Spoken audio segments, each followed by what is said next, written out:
자, 조문 42 제675조 사고 발생 후의 목적 멸실과 보상 책임. 보험 후 목적에 관하여 보험자가 부담할 손해가 생긴 경우에는 그 후 그 목적이 보험자가 부담하지 아니하는 보험사고 발생으로 인하여 멸시된 때에도 보험자는 이미 생긴 손해를 보상할 책임을 면하지 못한다. 자, 여기서 잠깐 하나 또 말씀드리자면 이 부담할 손해는 우리가 이제 부책이라고 그래요. 부책. 부담할 손해.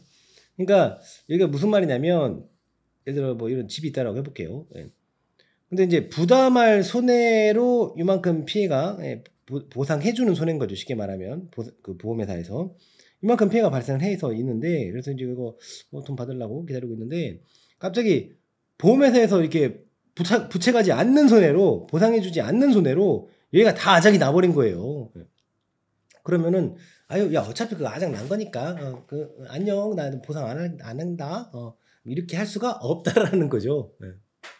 어차피 다 날아갈 건데 앞에 발생한 거 무슨 의미가 있어, 이렇게 하면 안 된다라는 거예요. 앞에 이미 생긴 손해에 대해서 보상해야 될 손해에 대해서는 그건 그거고, 뒤에 날아간 건 날아간 거고, 요 부분에 대해서는 보상해야지. 그것까지 책임을 면하려고 날로 먹으려고 그거 안 된다라는 거예요. 무슨 얘기인지 아시겠죠? 요 내용. 이미 생긴 손해를 보상할 책임은 면하지 못한다. 뒤에 보상하지 않는 손해로 다 날아갔건 말았건 이미 발생한 그거에 대해서는 책임해야 된다. 책임져야 된다. 그 얘기예요. 자, 조문 43 제676조 손해액의 산정 기준. 보험자가 보상할 손해액은 그 손해가 발생한 때와 곳의 가액에 의하여 산정한다. 손해가 발생한 때와 곳의 가액. 그러나 당사자 간에 다른 약정이 있는 때에는 이것도 다른 약정 할 수 있나 보네요. 신품 가액에 의하여 손해액을 산정할 수 있다. 여기서 신품 가액이라는 것은 쉽게 얘기해서 새거 가격이에요. 새거. 근데 이제 이 말을 사실은 여기까지 읽어보면은 뭐야, 손해가 발생한 때와 곳의 가액으로 한다라는 것은, 이것은 시가로 한다라는 거고, 감가가 있으면은 다 감가를 반영을 한 거죠. 감가 두드러 맞은 거죠. 근데 이거를 새거 가액으로도 할 수 있다? 새거 가액으로 준다? 그러면은 이거는 엄연히 말하면 가격 차이가 감가 반영한 거하고 새거 가격하고는 그 감가 반영된 만큼의 그 차이가 있잖아요. 그러면 우리가 보험의 대원칙인 이득금지 원칙에 잣대를 갖다 댄다라고 그러면은 이거는 엄연히 초과 보상한 거잖아요. 그죠? 그렇지만 이 정도까지는 오케이 해주겠다. 그 얘기예요. 어차피 계속 사용을 하는 거고 하니까 이 정도까지는 오케이 해주겠다. 그 얘기입니다. 자, 제1항의 손해액의 산정에 관한 비용은 보험자의 부담으로 합니다. 보험자의 부담. 조문 44 제677조 보험료 체납과 보상액의 공제. 보험자가 손해액을 보상할 경우에 보험료의 지급을 받지 아니한 잔액이 있으면 그 지급기일이 도래하지 아니한 때라도 보상할 금액에서 이를 공제할 수 있다 그랬어요. 제가 이거 실제로 우리 어머니 그 암보험을 들었는데요. 어머니가 이제 그 유방암이 이제 오셔가지고 그럴 때 이제 보험금 청구를 했는데, 이 보험금이 입금된 거 보니까 아니 이거 명시되어 있는 거 금액이 차이가 난 거예요. 그래서 알아봤더니 그 앞으로 낼 거 그 보험료까지 다 빼고 보냈더라고요. 그게 요 내용이에요. 그래서 지급기일이 도래하지 아니한 것도 이 보상할 금액에서 공제하고 이렇게 보내더라고요. 그럼 자, 여기서 이제 이 내용은 이해가 됐다라면, 여기서 지급기일이 도래하지 아니한 때라도 이렇게 공제할 수 있다라고 했잖아요. 그렇다라고 그러면은 지급기일이 도래한 것은 공제할 수 있다라는 것은 당연히 오케이가 되죠. 도래 안 한 것도 공제할 수 있는데, 그죠? 도래한 거는 공제할 수 있다. 당연히 이건 정도는 오케이가 되시죠? 자, 조문 45 제678조 보험자의 면책 사유. 보험 목적의 성질하자 또는 자연소모로 인한 손해는 보험자가 이를 보상할 책임이 없습니다. 성질하자 자연소모로 인한 손해는 보험자가 보상할 책임이 없습니다. 조문 46 제679조 보험 목적의 양도. 피보험자가 보험의 목적을 양도한 때에는 양수인은 보험 계약상의 권리와 의무를 승계한 것으로 추정합니다. 승계한 것으로 추정합니다. 뭐 간주 이런 거 아니고요. 승계라는 것은 이렇게 물려받는다라는 거죠. 제1항의 경우에 보험의 목적의 양도인 또는 양수인은 보험자에 대하여 지체 없이 그 사실을 통지하여야 한다.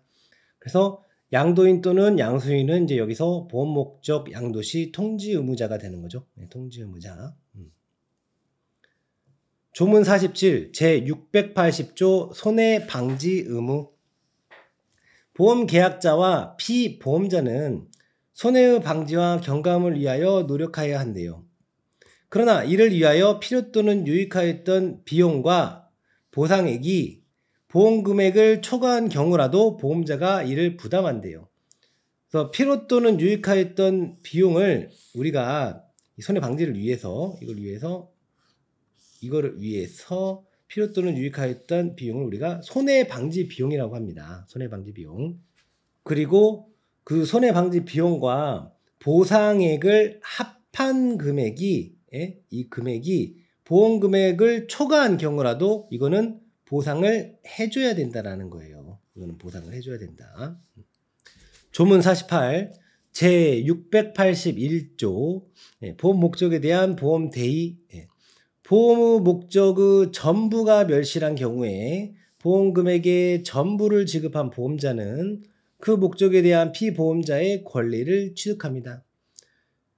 잔존물 대의로 이걸 설명할 수가 있는데요. 자, 이 부분은요. 여기서 우리가 유치할 수 있는 거는 당연 취득하고요. 어떤 물건 변동 절차 이런 것들 필요하지 않습니다.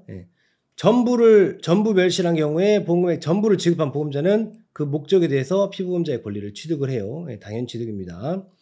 그러나 보험 가액의 일부를 보험에 붙인 경우에는 보험자가 취득할 권리는 보험 금액의 보험 가액에 대한 비율에 따라 이를 정합니다. 상식적인 이야기죠. 자, 방금 앞서서 말한 여기 밑줄에 해당하는 부분이 뭐 어떤 경우가 있을까요? 라고 지금 잠깐 그 예를 들어 드리면 이 건물이 있어요. 쌤은 참 건물도 많아요. 그죠? 근데 이게 전체가 다 예를 들어 멸실해 버렸어요. 그래서 여기에 전부 보험 들어있던 보험금을 보험 회사가 쌤한테 준 거예요. 쌤 뭐 건물 많으니까 몇 개 멸실해도 괜찮아요. 이게 200억짜리인데 200억을 예를 들어서 다 줬다고 해봐요. 그러면 쌤은 이거 건물에 대한 것을 다 보상을 받았죠. 예를 들어서. 근데 얘가 다 멸신됐는데 고철들이 남아있네요. 고철값만 물어봤더니 고철값만 뭐 예를 들어 한 3억이라고 해보세요. 예를 들어서 3억 너무 많나? 하여튼 고철값이 많이 올랐어요. 그래서 여기서 주는 이 잔존물에 해당하는 뭐 고철이나 이런 것들만 해도 한 3억 나온대요. 그러면 난 200억 받고 이것까지 하면 203억이니까 3억 이득 보험네요? 그러면 안 되겠죠. 우리 이득금지 원칙에 반하잖아요. 그래서 보험회사가 이거 전부 지급 다 했잖아요. 그러면은 이 잔존물에 대한 이 저의 권리를 얘가 취득을 하는 거예요. 그 얘기를 말하는 겁니다. 자, 이어서 조문 49 제682조 제3자에 대한 보험 대의. 손해가 제3자의 행위로 인하여 발생한 경우에 보험금을 지급한 보험자는 그 지급한 금액의 한도에서 제3자에 대한 보험 계약자 또는 피보험자의 권리를 취득한다. 다만 보험자가 보상할 보험금의 일부를 지급한 경우에는 피보험자의 권리를 침해하지 아니하는 범위에서 그 권리를 행사할 수 있다.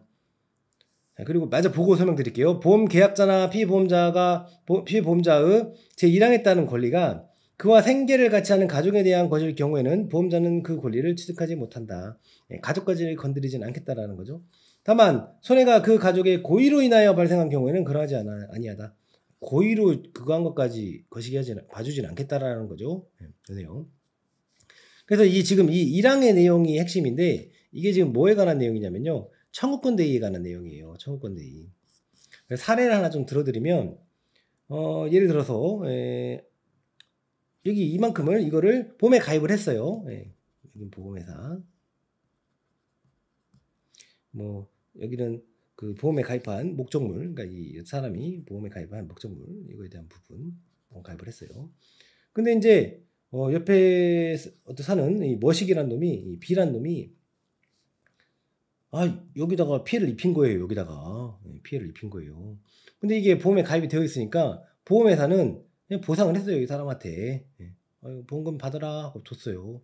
근데 얘는 보험금 받았죠. 오케이. 피해는 하는데 보상을 일단 하나 받았잖아요. 근데 얘는 또 이 B에다가 얘한테 야, 너 나한테 피해 입은 거 보상해 임마. 그러면 알았어 미안해 하고 또 받으면 이게 두 번째 보상을 받는 거죠. 그래서 이거 뭐 꿀이잖아요. 양쪽에다 다 보상을 받으면. 그래서 요게 안 되고 보험회사가 이렇게 보상을 했으면요. 얘가 야한테 그 달라고 청구할 수 있는 그 권리를 야가 청구하는 거예요. 야가 보험회사가. 그래서 이거를 청구권 대행이라고 합니다. 그래서 제3자에 대한 그 보험 대의 이 내용입니다. 어렵지 않죠? 자, 조문 50 제683조의 화재보험자의 책임. 화재보험 계약의 보험자는 화재로 인하여 생길 손해를 보상할 책임이 있다. 여기서 우리가 좀 봐야 될 포인트가 있는데요. 두 가지 개념이 중요한데 첫 번째가 상당 인과관계가 있어야 된다는 거예요. 이 화재하고 그 발생한 손해 사이에 상당한 인과관계가 있어야 된다. 첫 번째. 두 번째, 위험 보편의 원칙이 있어요. 화재 보험자는 화재의 원인을 불문하고 보험의 목적에 일단 화재가 발생을 했다라고 하면은 그 손해를 보상할 책임이 있는데 이것을 위험 보편의 원칙이라고 합니다. 그런데 이제 뭐 뒤로 가서 뭐 법적 면책사유라든지 이런 것들이 있다라고 하면 또 죄가 되겠죠. 하지만 일단 위험 보편의 원칙 기본적으로 있다. 그리고 상당 인과관계 있어야 한다. 이 내용을 우리가 잡고 가면 됩니다. 여기서는. 자, 조문 51번. 자, 제684조 소방 등의 조치로 인한 손해의 보상. 보험자는 소방의 화재 또는 손해의 감소에 필요한 조치로 인하여 생긴 손해를 보상할 책임이 있다. 예를 들어서 불이 났는데 이거 불 끄다가 막 물 뿌리다가 그걸로 인해서 좀 피해가 생기고 이런 부분들, 이런 것들을 그거 불 끈 사람한테 뭐라고 하고 보상 안 해줘 버리면은 그거 누가 불 끄려고 하겠어요? 화재 그거 감소리랑 필요 조치를 누가 하려고 하겠어요? 그죠? 그래서 이제 이런 내용들이 있고 조문 52 제685조 화재보험증권. 화재보험증권에는 제666조의 계기한 사항 외에 다음 사항을 기재해야 한다. 666조에 그 9개 있었잖아요. 거기다가 요거 3개 합쳐가지고 총 12개를 이 화재보험 증권에 그 기재할 사항으로 이렇게 나열을 해줘야 돼요. 그래서 이걸 같이 여기다 쭉 다 써놓으면 좋은데 쌤이 꼭 항상 같이 써놓으라고 숙제를 내면 안 쓰더라고요. 그래서 쌤이 이렇게 써가지고 아예 다 드리니까 요거를 좀 써놓도록 합니다. 화재보험 그 증권에 들어갈 12가지 사항인 거예요. 앞서서 666조 그 여기 9개에다가 그리고 여기 3개 방금 전에 추가된 그 내용까지 해가지고 한 개로 해가지고 화재보험증권에 기재해야 하는 사항 해가지고 이렇게 좀 써놓으세요. 그래서 돌아와서 이 추가되는 3가지 내용이 어떤 내용인가를 읽어보면 건물을 보험의 목적으로 한 때에는 그 소재지, 구조와 용도, 그리고 동산을 보험의 목적으로 한 때에는 그 존재한 장소 상태와 용도, 그리고 보험 가액을 정한 때에는 그 가액. 건물이라 그러면 이제 이거 동산에 대비되는 개념인 부동산 이렇게 생각해 볼 수 있겠죠. 그래서 건물, 동산. 그래서 건물일 때에는 소재지, 구조, 용도. 그리고 동산일 때는 존재한 장소의 상태와 용도. 그리고 보험 가액을 정한 때에는 그 가액. 이렇게. 그래서 그 기존 9개에다가 플러스 요 3개가 들어가야 된다. 이 내용 체크하시고. 자, 조문 53 제686조 집합보험의 목적. 집합된 물건을 일괄하여 보험의 목적으로 한 때에는 피보험자의 가족과 사용인의 물건도 보험의 목적에 포함된 것으로 한다. 이 경우 그 보험은 그 가족 또는 사용인을 위하여서도 체결한 것으로 본다. 그래서 피보험자는 물론이고 피보험자의 가족 그리고 그 사용인까지 이렇게 되는 거죠. 자, 조문 54, 687조 동전. 여기서 동전, 이 동전이 쓰임 뭐예요? 이게 이제 한자로 쓰면은 이렇게 쓰거든요. 그 앞에 거하고 같다라는 거예요. 그래서 앞에 집합보험의 목적 그 내용하고 이게 같다라는 거예요. 그래서 집합된 물건을 일관하여 보험 후 목적으로 한 때에는 그 목적에 속한 그 물건이 보험 기간 중에 수시로 교체된 경우에도 보험사고 발생 시에 현존하는 물건은 보험의 목적에 포함된 것으로 한다. 여기 아주 쉬운 그냥 말인데, 보험 계약 시 뭐 이런 식으로 해가지고 하면 틀립니다. 보험사고 발생 시에요. 여기는. 그래요. 벌써 그 1차 시험 1과목 부분을 다 봤네요. 그럼 우리는 다음 시간에 이어서 2과목 부분부터 이어서 가도록 하겠습니다.